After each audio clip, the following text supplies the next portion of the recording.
Hello mga kayuni, ayan, bisibisihan po si Inday dahil nagre-ready si Inday. May luto ngayon, nagluluto si Inday ng manok, ayan. Ang adobong chicken, at syempre meron tayong giniling. Ang gagawin ko sa giniling ay tortang giniling. Ito naman ay adobo. So, ang ating sibuyas, bawang, tsaka luya, ayan, para dun sa aking torta, tsaka dun sa aking adobo. Ready na siya. So, ayan, umaano na siya. Kulang pa yung ating sahog. Okay guys, umpisa na natin, ha. Lagay na natin yung toyo. Ito yung toyo. Seasoning. Tamakmak na luya, pangtanggal ng lansa. At syempre, sibuyas, pampasarap. Mas madaming ingredients, mas masarap siya. Ayan. Kailangan natin siyang maluto. So ngayon, magsasayang na tayo. Kanin naman ang iaano natin, ready. Sabi ni Madam Pechay, igisa muna natin. Naka-ready na yung ating luya, tsaka, bawang, at tsaka, sibuyas, tsaka yung giniling natin. So, ready na natin yung kawali. So, ayan, open na natin. Siyempre, lalagyan natin ng mantika.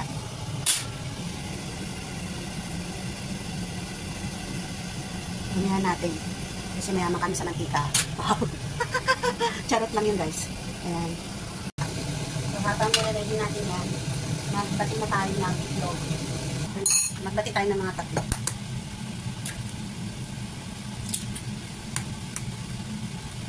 Gawin natin apat.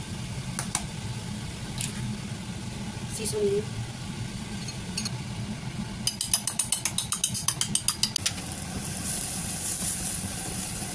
Hirap pala magano, naging vlogger.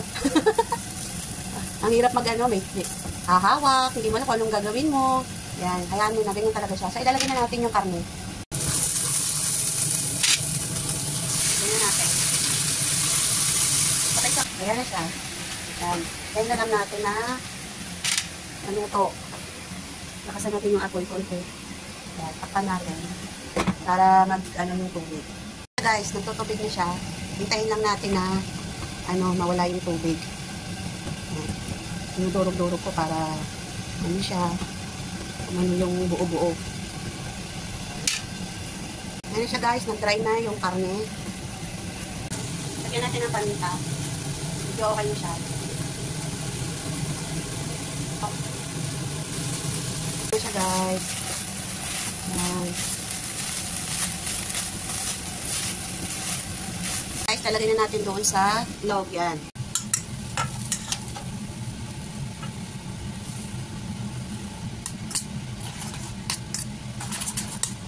Tapos lagyan natin lagyan natin ng baking powder para magbuo. Bala na yung lasa nito mamaya guys. Ayan na siya. Ayan. Okay na siya. Tama na yan. Okay, hindi naman yan guys, di ba? Kaya bahala na sila dyan. Ayan siya guys. Ayan. Ayan na siya. Yung ating tortang giniling. Ayan na. Naku, nagkalat na yung matika. Ayun na mga kayuni, tapos na tayo sa pagluluto. Okay na yung tortang giniling natin. Ito siya. Tortang giniling natin, ayan, may mga pilas-pilas pa kasi tinikman ko siya. Pero sarap siya guys. At saka, ito naman yung ating chicken. Tananan! O, diba? Sarap. At saka, yung kanin natin syempre, hindi nawawala yan. Ayan siya guys. So, iriripak na natin. Wow, riripak. Lalagyan na natin sa lagayin para hindi na siya bukas. Hindi na ako magtataranta. Kasi baka mamaya malik na naman ako. Patay na naman ako sa mga katimlutang ko. Kaya, ayan. Samahan nyo ko guys mag-impake ng mga pagkain.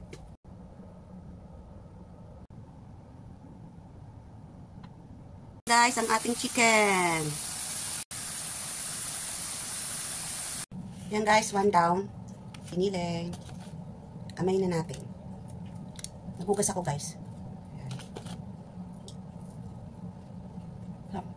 Lasa lang ng suka. Suka naman sili. Sarap yan. Ang kanin ko, yan, kanin na babaunin ko. Ito yung ulam. Dalawa-dalawa. Yan. Kaya, ready na ang Inday sa pag-explore. Balat na natin itong isa. Ready na. 1, 2, 3, 4. Yan. Lalagyan na natin. Yan siya, guys. Lagyan na natin. Ito. Tsaka ito. Yan. So, dito, lalagay ko yung tubig ko. Okay na. Naka-ready na siya, mga guys. Mga girls. Ready na.